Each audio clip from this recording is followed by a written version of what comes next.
যখন আমার hair fall এত পড়ে গেছিলো কোথাও যেতে পারতাম না, কোথাও অনুষ্ঠান হলে যেতে পারতাম না, এত লো ফিল হতো কি বলবো, বাজে লাগতো, ছবি তুলতে পারতাম না নিজের ক্যামেরার সামনে। আমার নাম রাজা শাহ, আমি নর্থ চব্বিশ পরগনা থেকে এসেছি।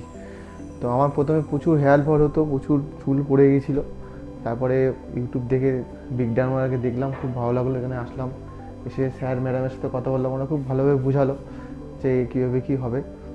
তারপরে ট্রান্সফার প্রথমে শুরুতে ভয় লাগছিল কী হবে না হবে। তারপরে দেখলাম না, খুবই ইজি, যা ভয় ভাবতাম তা একদমই না, মানে কিছুই না, জাস্ট হালকা একটু পিপচের মতো একটু দিলে তো একটু ব্যথা হয়। তারপরে খুব এমনি স্টাফ যা আছে সবসময় এসে কথা বলে, ম্যাডাম এসে আবার চেক করে ঠিক আছো কি না, একদম কেয়ার করে ভালো করে সার্জারি হয়ে আমার বেস্ট এখন দেখতে এখন এই হচ্ছে। এখন বাইরে গেলে সবাই বলে যে কী হলো, ধর কী অবস্থা হলো, কেমন হলো। জাস্ট খুব ভালো লাগলো, আমি ভাবতেই পারিনি যে আমার এরকম রেজাল্ট আসবে। যখন আমার হেয়ার ফল এত পড়ে গেছিলো কোথাও যেতে পারতাম না, কোথাও অনুষ্ঠান হলে যেতে পারতাম না, এত লো ফিল হতো কি বলবো, বাজে লাগতো, ছবি তুলতে পারতাম না নিজের ক্যামেরার সামনে। তাই এখন আমার মোবাইলে নিজের বারবার ছবি তুলতে ক্যামেরা ভরেই গেছে, এত সুন্দর লাগে, নিজের লুক পুরো পাল্টে গেছে।